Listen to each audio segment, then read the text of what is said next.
So this is his first time at Viva Variety, so please give a warm welcome to James Judd. Thank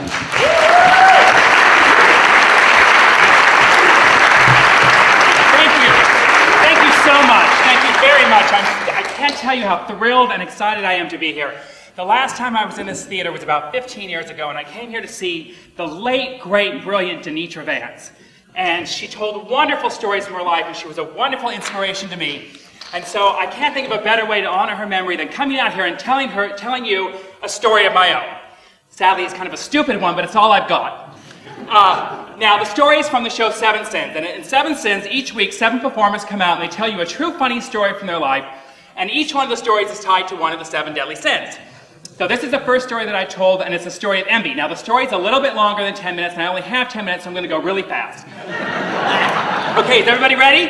All right, it was 1975, the first Tuesday in June, otherwise known as the semifinals, the very semifinals, mind you, of the Foothill Elementary School 5th grade book report competition. And I am this close to being named top 5th grade book reporter. Here's how it works. One student from each of the 6 5th grade classrooms will be chosen to compete in front of a school-wide assembly for the title of top 5th grade book reporter. I know, it's huge! Now, picture me at 10 years old. I stand 5 feet 9 inches tall, I have a huge head of curly brown hair, a pear-shaped body, and I'm the type of kid who likes to wear corduroy pants and long-sleeve shirts even in summer. I'm not popular at all, I couldn't be less popular, I'm just, a total nerd, but I have convinced myself that if I can win this competition, if I can get into the finals, I think I can do it. I will become instantly, overnight, an international, well, at least for elementary school, a sensation. I'll become completely popular. And I have spent so much time fantasizing about what it will finally be like to be part of the in crowd.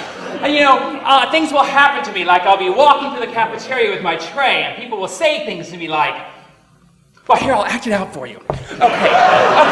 So, let's say I'm in the cafeteria and I've got my tray. Now, when I say go, I want some people over here to say, congratulations, James, when I say go, okay? So here I am, I've got my tray, I'm in the cafeteria. Go. Oh my gosh, thanks!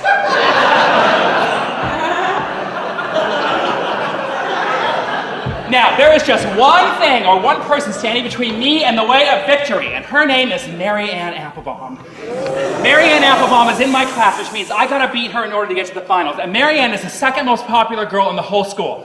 Felicia Johnson is the most popular girl. She already has boobs, but Mary Ann is number 2. And Mary Ann is, she's cute and she's funny and she's smart and she's a teacher's pet. And everybody likes her and they're like, oh, Mary Ann, you're so nice. And oh, Mary Ann, can you come to my party? And oh, Mary Ann, can I sit next to you at lunch? And oh, Mary Ann, I like you so much. And I just hate her, I hate her. And Mary Ann wants to be book report champion in the worst way. I mean, she pretends she doesn't care. She's like, I don't care, but I know she wants it. I see her for what she really is, a ruthless competitor. She's like the Tara Lipinski of 5th grade book report. On the outside, she's all smiles and let me entertain you, but inside, she's rotten to the core. Now, this thing is going to be won by whichever one of us has picked the hardest book. I don't know what book she's picked. She doesn't know what book I picked, but I'm dying to know. So at this point, everyone else in the class has already, taken their shot at this thing, but we all know it's between me and Mary Ann.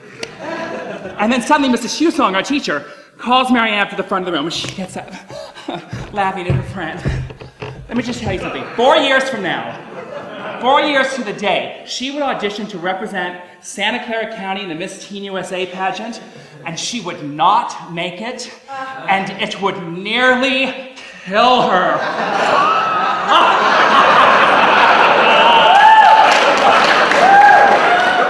But today she's on kind of a roll.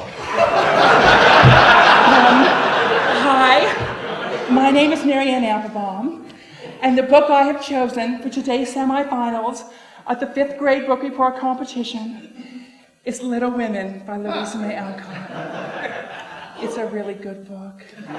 Yes, Judd, I got you! I totally got you! I mean, okay, Little Women is a big book, especially for the 5th grade. I mean, most people are reading Nancy Drew and the Hardy Boys, but I want to say, Come on, people, it's canned ham.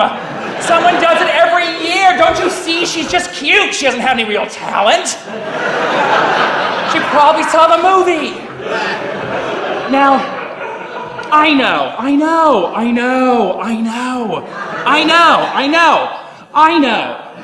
that I am not cute and funny and smart and pretty and popular like Marianne Applebaum.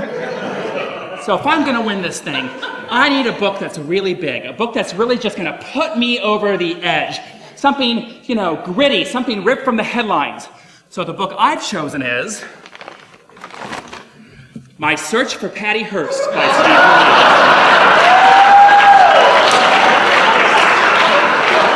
It's not a completely random choice. I've been obsessed with the missing heiress since she was kidnapped when I was in the 2nd grade, not far from where I was growing up. Well, suddenly, Marianne is done, and she's getting lots of calls, and she's sitting down, and Miss Hewsong calls my name, and now I'm very nervous. And I come up to the front of the room, but just then, a teacher from another classroom walks in, and Mrs. Hewsong, my teacher, is called out to a conference, and she says, "Go on, James, just get started without me, blah, blah, blah." Well, this isn't part of my plan, but now I'm hopped up on adrenaline and Kool-Aid, so I just jump right in. I say, how many people here have ever been kidnapped? Nobody raises their hand. So I say, how many people here have ever been locked in a closet? Yeah, a couple of people raise their hands. So I ask, for a month? And the hands go down. So I say, maybe you should read the book I read. And by the way, I tied one of my father's black dress socks around the title, like a blindfold. That's not bad symbolism for a 10-year-old. Let's see Marianne come up with something like that. Well, so by the time Mrs. Hewsong comes back in the room, I've already drawn a number of pictures on the board, including all the major names of the Symbionese Liberation Army, the SLA, the group that kidnapped Patty, Donald DeFreeze, Nancy Lee Perry, Bill and Emily Harris, you know the rest. Over here I have a 7-headed snake, which is the group's trademark and frequent backdrop for publicity photos. Over here is a drawing of the Hibernia Bank where Patty reintroduced herself to the world as a terrorist. And a stick figure of Patty as she appeared that day as Tanya, a tough chick bank robber with a wavy curl. So Miss Hewsong comes back in the room and she looks at the pictures and she's kind of confused for a minute by what are the pictures and by the silence, because at that moment I was having everybody write their own ransom notes.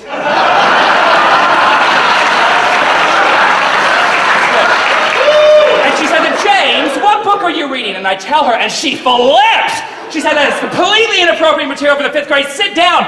I said, "But I'm not finished yet." She said, "Oh, yes, you are." I said, "No, I'm not." And then, Marianne, that devil in a blue dress, had the nerve to raise her little paw and say, "Miss Hewsong, James is scaring everybody."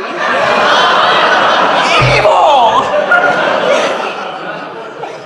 So Miss Hewsong says, "I ought to wash your mouth out for bringing that trash into my classroom." Now I know that what I said next was wrong. I know that now. But you have to admire my commitment to the moment when, as a 10-year-old, I turned to my teacher and I said, "Oh yeah? Well, maybe I should lock you in the supply closet for a month until you start to see things my way. Power to the people! Rise up, my revolutionary brothers and sisters!"